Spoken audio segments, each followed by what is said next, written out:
আল্লাহর হাবিব জাহান্নামে অধিকাংশ মহিলা দেখে এসেছেন। এজন্য আজকের ওয়াজ যারা শুনছেন সাবধান হন। আল্লাহ না করুন যদি সেখানে আপনিও থাকেন, উপায় নাই। ইন্না আযাবাহা কানা গারামা। জাহান্নাম বড় খারাপ জায়গা, বড় খারাপ জায়গা। জাহান্নামের আগুনের উষ্ণতা সহ্য করার ক্ষমতা কোনো মানুষের নাই। এক সেকেন্ড থাকতে পারবেন না জাহান্নামে। অধিকাংশ নারী জাহান্নামে। প্রথম কারণ এবার খুঁজি আমরা, নারীরা নামাজের ব্যাপারে উদাসীন কিনা। দেখুন তাকায়া, কত মেয়ে আছে স্কুল কলেজে পড়ে, জোহরের টাইমে দেখবেন ছেলেরা আলহামদুলিল্লাহ জোহরের নামাজ পড়ার জন্য মসজিদে চলে গেছে। ছেলেদের মাঝে যদি 50% নামাজি পাওয়া যায়, তাহলে স্কুলে খবর নেবেন মেয়েদের মাঝে 5% নামাজি নাই। যদি কোনো হাই স্কুলে, কোনো কলেজে, কোনো ইউনিভার্সিটিতে জোহরের আজান হয়, যদি 50% ছেলে মসজিদে যায়, মহিলা 5% মেয়েও যায় না, বাকি 95% নামাজে যায় না। এই হলো নামাজের অবস্থা মেয়েদের। একটা গাড়ি যদি রাস্তার পাশে দাঁড়ায়, ফজরের টাইম হয়েছে, চট্টগ্রাম থেকে আমি আসছি, আমি যাচ্ছি ঢাকা থেকে কোথাও দূরে, আপনি যাচ্ছেন, ফজরের টাইমে ড্রাইভারকে বললাম, এই ড্রাইভার সাহেব ফজরের নামাজ পড়বো, গাড়ি দাঁড়া করান। গাড়ি দাঁড়া করানো, পুরুষ যদি সেখানে 10 জন নামে, মহিলা কয়জন নামছে? একজনও নামে না। গাড়ির ভিতরে কি মহিলা যাত্রী নাই? যদি 10টা মহিলা থাকে, একটা নামুক, 2টা নামুক, 3টা নামুক, নামে না, একজন মহিলাও নামে না। যদি নামে সেটা রেয়ার কেস, খুব কম। তাহলে কি প্রমাণ হলো? ওই গাড়িতে পুরুষ নামাজি আছে অথচ মহিলা নামাজি নাই। এক একটি লঞ্চে করে যখন আমরা বরিশাল যাই, বিভিন্ন জায়গায় যাই, তখন দেখি নামাজের টাইমে পুরুষরা নামাজ পড়ছে, সেখানে মহিলাদের জায়গায় নামাজ পড়ার সংখ্যা বড়ই কম। আর যারা নামাজ পড়েন, এবার তাদের কাছে আসি, কারণ আজকের মাহফিলে যারা আছে, আমরা আশা করি এখানে বেনামাজি মহিলা নাই, নামাজি মহিলারাই। এবার বলুন তো আমার মায়েরা, নিজেরা নিজের বুকে হাত দিয়া বলুন তো, আপনাদের নামাজগুলো টাইম মতে সবসময় পড়েন? মহিলারা যখন নামাজিও হয় তখনও ফেস লাগাইয়া দেয়। জোহর পরে আসরের টাইমে, আসর পরে মাগরিবের টাইমে, মাগরিব পরে এশার টাইমে। রান্না করতে করতে গড়ির দিকে তাকায়, সূর্যের দিকে তাকায়, তাকায় কয় এখন তো মাত্র 2:30 আনা বাজে। আপনার হাজবেন্ড নামাজ পড়ে আসলো 1:15, আর আপনি 2:30 বাজে কইতাছেন মাত্র 2:30। তারপরে এবার ভাত রান্না করে কয় যে গোসলটা না কইরা কেমনে ফরি, গোসল করতে করতে বাজায় দেয় 2:45। তখন জোহরের নামাজের সময় গড়িয়ে আসরের টাইম হয়ে গেল। পড়তে পড়তে শেষ টাইম, আবার এবার ভাতটা খাওয়াইতে খাওয়াইতে আসরের নামাজের টাইম আবার শেষ। সূর্য ডোবার একটু আগে দৌড় মাইরা পড়ে মাগরিবের নামাজ, মুরগি ঘরে আনে, ছাগল ঘরে আনে, গরু ঘরে আনে, আনতে আনতে সূর্য ডুবেছে আধা ঘন্টা, 40 মিনিট, 30 মিনিট চলে যায়। আপনি টাইমলি নামাজ পড়েন না, অথচ নামাজ পড়া যেমন ফরজ, ওয়াক্ত মেনে পড়াও ফরজ। إن الصلاة كانت على المؤمنين كتابا موقوتا। আল্লাহ তাআলা কোরআন মাজিদে বলেন, নিশ্চয় নামাজ নির্ধারিত সময়ে ফরজ করা হয়েছে। কিলা ইয়া রাসূলুল্লাহি আইয়ুস সালাতি আফদালু, ক্বালা ফি আউয়ালি ওয়াক্তিহা লি আউয়ালি ওয়াক্তিহা। প্রিয় নবীজিকে প্রশ্ন করা হলো, হে আল্লাহর রাসূল, সবচেয়ে সেরা নামাজ, উত্তম নামাজ কোন নামাজ? রাসূল বললেন, যে নামাজ ওয়াক্তের শুরুতে পড়া হয়। শ্রেষ্ঠ নামাজ হলো ওয়াক্তের শুরুর নামাজ। এই যে আজকে এখানে যদি 500 মহিলাও থাকে আজকের মাহফিলে, আমরা আশা করছি আরো বেশি, পুরা মাঠে মনে হয় পড়ে গেছে।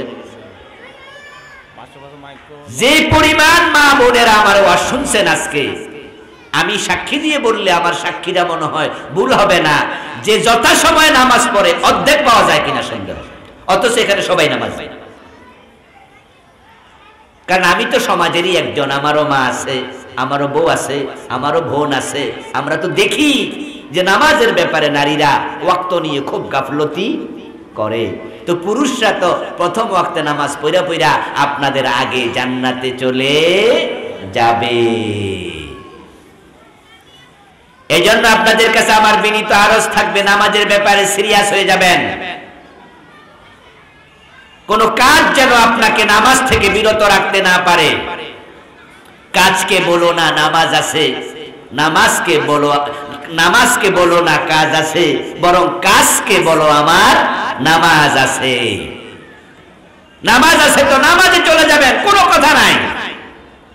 আপনার জান্নাতে যাওয়ার জন্য আপনাকে দৌড়াতে হবে। হাসরের ময়দানে স্বামী আপনাকে আগায়া দেবে না, সন্তান আপনাকে আগায়া দেবে না। আল্লাহর কাছে আপনার আমলের জবাব আপনাকেই দিতে হবে।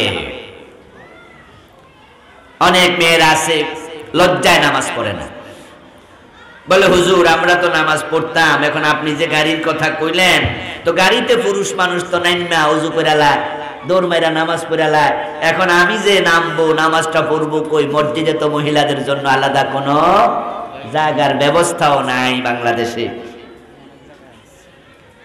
কিছু জায়গায় আছে, অনেক জায়গায় না, মাঝে মাঝে আছে। 100 মসজিদে একটা আছে। এটা আমাদের দেশের জন্য পরিতাপ।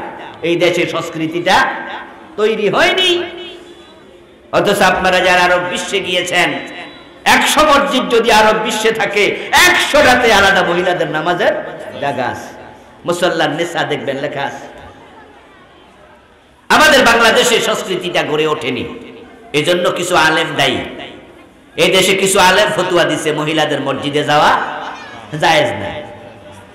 এই ফতুয়া দেওয়ার কারণে মহিলাদের মসজিদে জায়গাই বানায় না।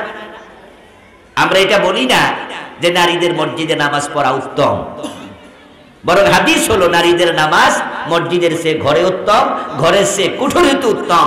কিন্তু কোন নারী যদি কোনো প্রয়োজনে হাসপাতালে যায়, কোনো প্রয়োজনে বাজারে যায়, কোনো প্রয়োজনে বাবার বাড়ি নানার বাড়ি বেড়াতে যায়, তখন কি মসজিদে নামাজের টাইম হলে আলাদা জায়গা দরকার না? এই জন্য হাসপাতাল মসজিদে মহিলাদের জায়গা আলাদা করো। এই হাসপাতালের মালিকেরা ভিডিওর মাধ্যমে আপনারা শুনবেন, লঞ্চের মাঝে মহিলাদের জায়গা আলাদা করুন।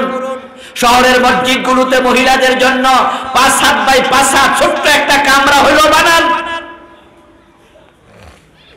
মহিলারা বেনামাজি হয়ে যায়, নামাজের জায়গা পায় না। এখন এই ক্ষেত্রে কি করবেন? আমার এই ওয়াজ শুনে কালকে মসজিদে মহিলাদের জায়গা হয়ে যাবে তাও তো না। এই সংস্কৃতি তৈরি হতে একটু সময় লাগবে। আলহামদুলিল্লাহ বর্তমান গভর্নমেন্ট সারা দেশে 500-র উপরে মডেল মসজিদ ওনারা বানানোর পরিকল্পনা নিয়েছে। আমি আপ্লুত এবং খুশি, প্রতিটা মডেল মসজিদে মহিলাদের জন্য আলাদা জায়গা আছে। এটা একটা ভালো দিক। আগে বাইতুল মুকাররম মসজিদে ছিল, ঢাকার মহাখালীতে গাউসুল আজম মসজিদে মহিলাদের আলাদা বিশাল জায়গা আছে। কিছু কিছু মসজিদে এটা ছিল। এখন মডেল মসজিদের দেখে দেখে নতুন নতুন মসজিদগুলো যারা বানাবে, তারা সবাই যেন মহিলার জন্য কমপক্ষে 5 হাত বাই 5 হাত, 10 হাত বাই 10 হাত একটা কামরা হলেও রাখে। এই প্রস্তাবনা আমরা রাখছি এবং জোর দাবিও জানাচ্ছি। আচ্ছা, এখন আমার এই দাবি বাস্তবায়ন হওয়ার আগ পর্যন্ত মা বোনেরা কি করবে? বেনামাজি থাকবে? থাকবেন না। আমি আমার অভিজ্ঞতা শেয়ার করি আপনাদের সাথে, সবক নিতে সহজ হবে। আমি আমার ওয়াইফকে নিয়ে যখন কোথাও বেড়াতে যাই, যদি রাস্তায় নামাজের সময় হয়, আমি তাকে রাস্তায় বলি নামো। মসজিদে নিয়ে যাই, বের হওয়ার সময় বলি অজু করে বের হও, তাহলে সুবিধা বেশি। কোনো কারণে যদি নতুন করে অজু করা লাগে, তার জন্য আলাদা জায়গায় 1 বোতল পানি নিয়ে বলি ওই সাইডে এক পাশে পর্দার ভিতরে ঢুকে এক গাছের আড়ালে যাই অজু করে ফেল। তারপরে এবার মসজিদে ঢুকে তাকে বলি পিছনের লাইনে দাঁড়ায় যাও। মসজিদের ভিতরে যদি 500 পুরুষ থাকে তোমার কিচ্ছু আসে যায় না, তুমি লাস্টে দাঁড়ায় নামাজ পড়ো। আমার ওয়াইফ বলে, প্রথম মাসলা জিগাইতো যে পুরুষ মানুষ না আছে। আমি বলি পুরুষ থাকলে তোমার কি, তোমার পাশে তো আর পুরুষ নাই, পুরুষ তো পুরুষের জায়গায়। তো রাস্তায় যখন হাঁটো, রাস্তায় কি পুরুষ নাই? কয় আছে। তাই বলি কি হাঁটা বন্ধ? কয় না। হাসপাতালে যখন যাও সেখানে পুরুষ আছে আছে, তাই বলে চিকিৎসা বন্ধ? কয় না। মক্কা শরীফে যখন গেছো, মক্কা শরীফের ভিতরে কি পুরুষ নাই? কই আছে তো। তো হিয়ানে মহিলা নামাজ পড়ে না? কই পড়ে। তো মক্কা শরীফে পড়তে পারলে এই মসজিদে মানা করলো কেন? এই ক্ষেত্রে নারীরা তো নিরাপদ। মাসালা হলো, কোন নারী যদি কোন পুরুষের পাশে দাঁড়ায়া, কাছাকাছি দাঁড়ায়া, গায়ের সাথে গা লাগাইয়া নামাজ পড়ে কাছাকাছি চলে যায়, তাহলে পুরুষের নামাজটা বাতিল হয়ে যাবে।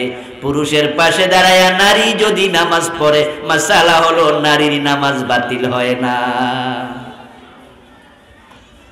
এই জন্য নারী পুরুষ পাশাপাশি দাঁড়ায়া নামাজ পড়া জায়েজ নাই। পুরুষ দাঁড়াবে এক কাতার সামনে, নারী দাঁড়াবে এক কাতার পিছনে। তো নামাজ যদি পাশাপাশি দাঁড়ায়, বাতিল কাটটা হয় পুরুষেরটা। তো মহিলা মানুষ তো এখানে স্বাধীনতা পাইল, সুযোগ পাইল। নামাজ পড়তে হবে, যেখানে যান কোনো ওজর চলবে না, নামাজ পড়িতেই হবে। দ্বিতীয় হচ্ছে রোজা। রোজা রোজা রোজার ব্যাপারেও নারীরা কিছু কিছু ক্ষেত্রে পিছিয়ে আছে। যদিও আলহামদুলিল্লাহ নরমাল রেশিও, নরমাল অনুপাতে রোজা রাখার ক্ষেত্রে পুরুষের চেয়ে নারীরা অগ্রগামী। তবে আমরা দেখি এক্ষেত্রে নারীদের পিছিয়ে পড়াটা কোথায়? সেটা হলো রোজা শুরু করার ক্ষেত্রে। রোজা এবং নামাজ ফরজ হয় বালেগ হওয়ার পরে। মেয়েরা বালেগ হয়ে যায় 9 বছর বয়সে, 10 বছর বয়সে, 11 বছর বয়সে। ছেলেরা বালেগ হয় নরমালি 13 থেকে 14 বছর বয়সে। মা বোন আপনারা একটু শুনুন, আবার মনোযোগ দিন। আপনার মেয়েটার যখন হায়েজ হলো তখন কিন্তু সে সাবালেগা, বালেগা। তার বয়স এবার 9 বছর হোক আর 10 বছর হোক, যখন সে হায়েজা হয়েছে তখন থেকে নামাজ পড়াও ফরজ, রোজা রাখাও ফরজ, পর্দা করাও ফরজ। এক্ষেত্রে দেখা যায় যে মেয়েটা তখন ক্লাস 6-এ পড়ে, 7-এ পড়ে, ছোট মেয়ে, কিন্তু সে বালেগা। মায়েরা ওর নামাজের ব্যাপার হালকামি করে, কয় ছোট মানুষ। তাই ফজরের সময় ওই মেয়েটাকে শীতের মাঝে নামাজ পড়তে ডাকে না। এই মেয়ে স্কুলে যায়, নামাজ পড়ে না, বোরকা পরে না, পর্দা করে না, কয় ছোট মানুষ। অথচ একটা মেয়ে যখন হায়েজা হয়ে যায়, ইসলামের দৃষ্টিতে সে ছোট বলার অধিকার কারো আর নাই। সে এখন থেকে অবশ্যই শরীয়ত মানতে বাধ্য। অনেক মেয়ে দেখা যায় পুরা 5 বছর লাগাতার রোজা রাখে নাই। একটা বিষয় গেল। আরেকটা হলো, যখন রমাদান মাসে হায়েজ হয় নারীদের, তখন তারা ওই কয়টা রোজা রাখে না। সেটা 10টা হতে পারে, 5টা হতে পারে, কম বেশি হতে পারে, সর্বোচ্চ 10। এখন আপনার স্কুলে পড়ুয়া মেয়েটা বাকি 20টা রোজা রেখেছে, 25টা রেখেছে, 5টা ভাঙছে। মা নিজে ওই 5টা রোজা কাজা করে পরের মাসে, কারণ মায়েরও তো এই কাজ হয়েছিল। কিন্তু মেয়ে যে 5টা ভাঙছে, এই 5টা কাজা করানোর ব্যাপারে মায়ের কোনো ভূমিকা নাই। এক্ষেত্রে রোজা ভাঙার অপরাধে হাসরের ময়দানে হাজার হাজার নারী মামলার আসামি হবে। এজন্য বলছি, রোজা রাখার ব্যাপারও সাবধান। বালেগা কোন নারী রোজা কাজা করার কোনো অধিকার নাই, তরক করার অধিকার নাই। এবার আসুন 3 নাম্বার গুণ। 3 নাম্বার হলো